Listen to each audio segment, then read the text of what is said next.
East India Company establishes rule in India. This video is brought to you by Unacademy in association with Gyan Center. In the previous video, we saw how the English East India Company came to India for trading. Now we will look at the detailed aspects of the East India Company establishing its rule over India. The efforts made by the company is spread over 200 years. That is, from the early 1600s till the 1800s. The events begin in the year 1610 when the company first established its post in Surat by chasing away a Portuguese naval squadron, and the events end in the year 1857 when the Great Revolt of India took place. 4 years after establishing its first post in India, company's official Sir Thomas Roe got permission to set up factories from the Mughal Emperor Jahangir. So in the year 1651, the first English factory was set up at Hooghly. This factory became the base at which all the company's traders operated. As trade expanded, the traders and merchants moved near the factory. So in 1698, the factory was fortified to Fort William.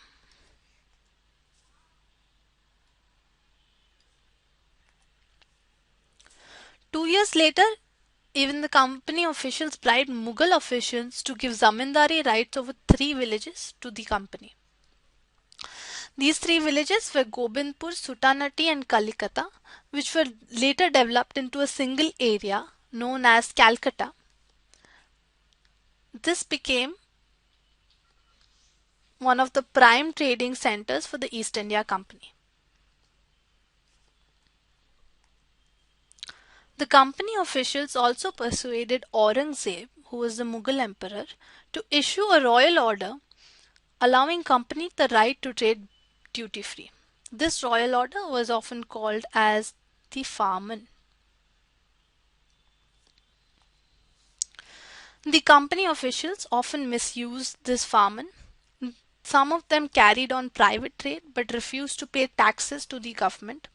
This brought about many conflicts between the Nawab of Bengal and the company. And these conflicts led to one of the famous battles of Indian history, the Battle of Plassey. When Aurangzeb died in the early 1700s, the Nawabs of Bengal asserted their power and autonomy. Murshid Quli Khan was one of the first Nawabs to do so. He was succeeded by Alivardi Khan, who was later succeeded by Sirajudullah. Murshid Quli Khan was a strong ruler. He refused to grant concessions, demanded tributes for companies' right to trade, and denied right to mint coins. He even accused the company of deceit. When Alivardi Khan also died in 1756, Sirajudullah became the Nawab. Company, being scared of his power, tried to help one of Sirajuddaullah's rivals to become the Nawab, but it failed. Siraj got angry and got stricter with the company and asked them to pay revenues to stop fortification. Negotiations failed.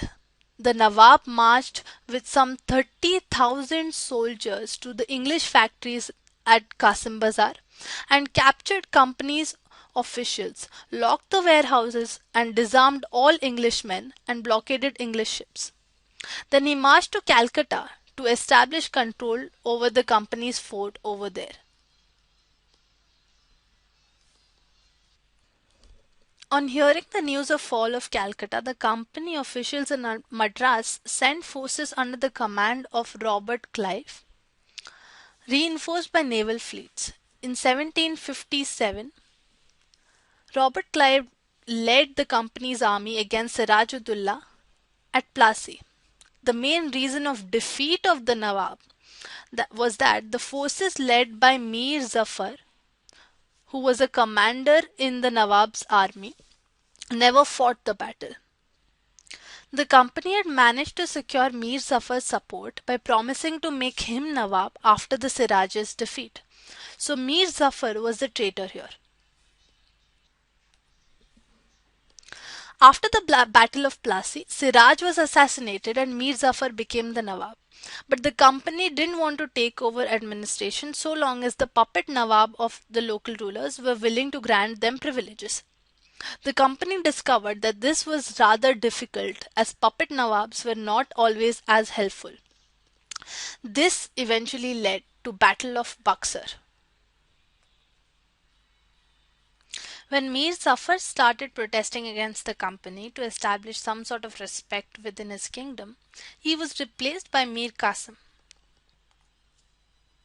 When Mir Qasim also started complaining, in June 1763, that is 6 years after the Battle of Plassey ended, under Major Adams, British defeated Mir Qasim and won over some small places like Giriya, Suti, Udainala, etc. in Bengal. Mir Qasim then fled to Patna to seek help from the Nawab Shoja Abdullah and Emperor Shah Alam II. Three of them formed a confederate, which was later defeated by the British at Buxar on 22nd October 1764, that is 7 years after the Battle of Plassey ended. So Battle of Buxar and Battle of Plassey is within the gap of 7 years. Side by side, the British were not only fighting the regional kingdoms, were also fighting the European powers. In 1760, the Battle of Wandiwash was fought with the French. For 14 years, the British and the French fought for the Carnatic region as French had a rigid territory in Pondicherry. The Battle of Wandiwash established the British supremacy over other European powers in India. The British were led by Major Hector Munro, who led them towards victory.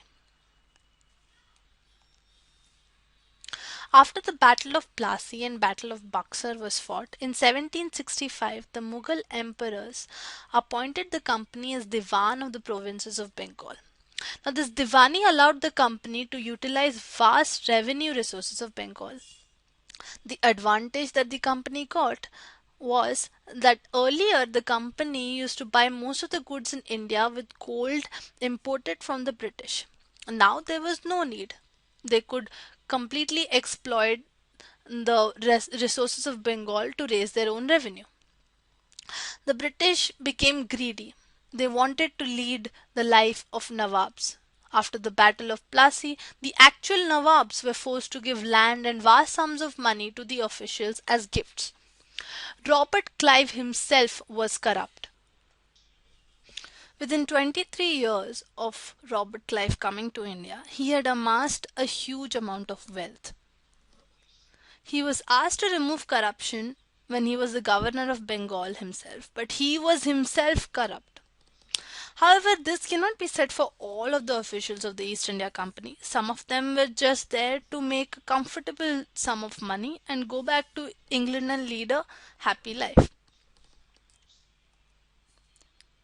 Hence, in this video, we have covered the first 100 years of the company fighting to seek its rule in India.